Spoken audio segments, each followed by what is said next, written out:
বাংলাদেশের আর্থিক খাত এক ভয়াবহ সময় পার করছে। 5টি আর্থিক প্রতিষ্ঠান বন্ধের অনুমোদন দিয়েছে বাংলাদেশ ব্যাংক। এই প্রতিষ্ঠানগুলোতে খেলাপি ঋণের পরিমাণ প্রায় 100%। এই পতনের মূল খলনায়ক পিকে হালদার।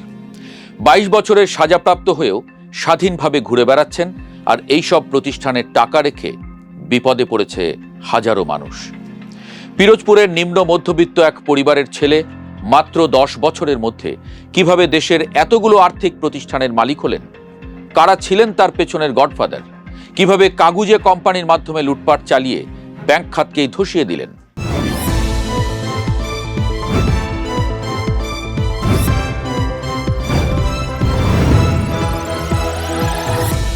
আমরা যখন কোনো আর্থিক কেলেঙ্কারির কথা বলি, তখন আমাদের মনে হয় কোনো ব্যক্তি কিছু টাকা নিয়ে ঘাপলা করেছেন, দুর্নীতি করে কিছু আত্মসাৎ করেছেন। কিন্তু পিকে হালদারের ঘটনা একেবারেই আলাদা। শত শত ভুয়া কোম্পানি করে তিনি কোম্পানির শতভাগ টাকায় আত্মসাৎ করে নিয়ে গেছেন। সেটাও একটি দুটি নয়, 20টি ব্যাংক ও আর্থিক প্রতিষ্ঠানকে ধ্বংসের দ্বারপ্রান্তে নিয়ে গেছেন পিকে হালদার। এর মধ্যে 9টি প্রতিষ্ঠানকে বন্ধের সুপারিশ করেছে বাংলাদেশ ব্যাংক। পিকে হালদারের বিরুদ্ধে এখন পর্যন্ত 11,000 কোটি টাকা আত্মসাতের অভিযোগ পাওয়া গেছে। এর বাইরে তার মা, মেয়ে, আত্মীয় স্বজন এবং পরিবারের বিভিন্ন সদস্যের নামেও আছে আরও অনেক অভিযোগ। এক অদৃশ্য আশীর্বাদে একের পর এক উচ্চ পদে আসীন হয়েছিলেন।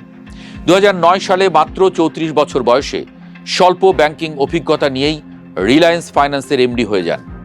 সেখান থেকে 2015 সালে যোগ দেন এনআরবি গ্লোবাল ব্যাংকের এমডি পদে। প্রশ্ন হলো, কে বা কারা তাকে দিয়েছিল এই আশীর্বাদ? তদন্তে উঠে এসেছে তার এসব কাজে সব ধরনের সমর্থন ও সহায়তা দেন বাংলাদেশ ব্যাংকের নীতি নির্ধারণী পর্যায়ের একাধিক কর্মকর্তা। দুদকের জিজ্ঞাসাবাদে বাংলাদেশ ব্যাংকের সাবেক ডেপুটি গভর্নর ও একাধিক উচ্চপদস্থ কর্মকর্তার নাম এসেছে। এটাই ছিল পিকে হালদারের শক্তির মূল উৎস। একটু খতিয়ে দেখা যাক। পিকে হালদার ছিলেন মূলত এস আলম গ্রুপের মালিকানাধীন প্রতিষ্ঠানের কর্মকর্তা। পিকে হালদার এস আলম গ্রুপের মালিকানাধীন রিলায়েন্স ফাইন্যান্স এবং এনআরবি গ্লোবাল ব্যাংকের এমডি ছিলেন। এস আলম গ্রুপ অবশ্য দুটি প্রতিষ্ঠানেরই নাম বদলে দিয়েছে। রিলায়েন্স ফাইন্যান্সের বর্তমান নাম আভিভা ফিন্যান্স এবং এনআরবি ব্যাংকের বর্তমান নাম গ্লোবাল ইসলামী ব্যাংক। এস আলম গ্রুপের চেয়ারম্যান মোহাম্মদ সাইফুল আলম ও পিকে হালদার সহ 13 জনের বিরুদ্ধে দুদক মামলা করেছে। অর্থ আত্মসাতের আরও বেশ কিছু মামলায় দুজনেই আসামি।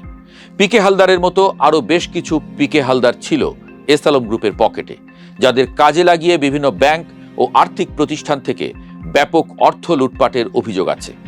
আর এস আলম গ্রুপের সাথে সাবেক আওয়ামী লীগ সরকারের সম্পর্ক তো সবাই জানে। নিজের মা লীলাবতী হালদার, ভাই প্রীতিশ কুমার হালদার, স্ত্রী সুস্মিতা হালদার, বন্ধু সুকুমার মৃধা, বন্ধু কন্যা অনিন্দিতা মৃধা, মাসতুতো ভাই অমিতাভ অধিকারী সহ বিভিন্ন আত্মীয় স্বজনের নামে 30 থেকে 40টি কাগুজে কোম্পানি তৈরি করেন, যেমন জি&জি enterprise, Tamim and Talha brothers, green line development ইত্যাদি। এসব কাগুজে কোম্পানির নামে ব্যাংক ও আর্থিক প্রতিষ্ঠান থেকে ঋণ নিয়ে সেই টাকা আত্মসাৎ করেন। কেলেঙ্কারি দীর্ঘদিন ধরে চালালেও অডিট এবং বাংলাদেশ ব্যাংকের চোখ ফাঁকি দিয়ে গেছেন। উচ্চপদস্থ কর্মকর্তাদের সহায়তায় তিনি নানা কৌশলে জালিয়াতি ও প্রতারণা করে গেছেন। এখন যে 5টি প্রতিষ্ঠান বন্ধ হচ্ছে, এর মধ্যে peoples leasing, international leasing, FAS finance থেকে প্রায় 3,500 কোটি টাকা বের করে নিয়েছেন পিকে হালদার। এর বাইরে আভিভা ফিন্যান্সের এমডি তো নিজেই ছিলেন পিকে হালদার। হাজার হাজার সাধারণ মানুষের সঞ্চিত টাকা এই প্রতিষ্ঠানগুলোতে আটকে আছে, অনেকে সর্বশান্ত হয়ে গেছে, আর পিকে হালদার বিদেশে মুক্ত জীবনযাপন করছেন। বাংলাদেশের আদালত পিকে হালদারকে কালো টাকা ও মানি লন্ডারিং এর দায়ে 22 বছরের কারাদণ্ড দিয়েছেন। কয়েক মাস আগের খবর অনুযায়ী তিনি ভারতের পশ্চিমবঙ্গ রাজ্যেই আছেন। বাংলাদেশ এখনও তাকে ফিরিয়ে আনার কোনো কার্যকর উদ্যোগ নিয়েছে বলে জানা যায়নি। পিকে হালদারের গল্প শুধু এক ব্যক্তির লোভের গল্প নয়, এটি একটি সিস্টেমেটিক ব্যর্থতার প্রতিচ্ছবি। যেখানে নিয়ন্ত্রক সংস্থা দুর্বল, যেখানে রাজনৈতিক ও প্রশাসনিক পৃষ্ঠপোষকতা টাকার বিনিময়ে কেনাবেচা হয়, সেখানেই পিকে হালদারের মতো প্রতারক তৈরি হয়। পুরো খাত যখন ধ্বংসের পথে, আমানতকারীরা পথে বসেছেন। রাজনৈতিক ও প্রশাসনিক পৃষ্ঠপোষকতা বন্ধ করা না হলে একের পর এক পিকে হালদার পালিয়ে গেলেও আরও অসংখ্য জন্ম নেবে এদেশে।